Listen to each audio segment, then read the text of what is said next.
வணக்கம்.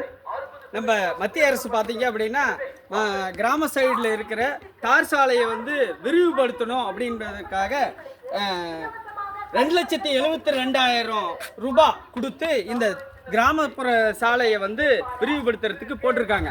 ஆனால் இதில் மத்திய அரசு நேமே இல்லாமல் தமிழ்நாடு அரசுன்னு சொல்லி ஸ்டிக்கரை ஒட்டி இருக்கிறாங்க. ஸ்டிக்கர் இதில் வந்து MGRNREGS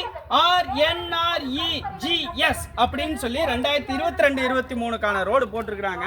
ஆனால் இதில் வந்து மத்திய அரசினுடைய பெயர் எங்கே, மத்திய அரசினுடைய நேம், அதாவது பிரதமர் மோடி, பிரதான மந்திரியின் ஆவாஸ் யோஜனா இந்த மாதிரிலாம் இருக்கிற மாதிரி பிரதம மந்திரியினுடைய பேர் எங்கே, அதெல்லாம் வந்து வேண்டாம் அப்படிங்கிறது தான் நாங்கள் வந்து எதிர்த்து கேட்டுட்டு இருக்கிறோம். தமிழக மக்கள் இனிமேலாவதும் உங்களது ஓட்டை வந்து மத்திய அரசுக்கான ஓட்டு அளிக்குமாறு அன்புடன் பணிவுடன் கேட்டுக்கொள்கிறோம். நன்றி.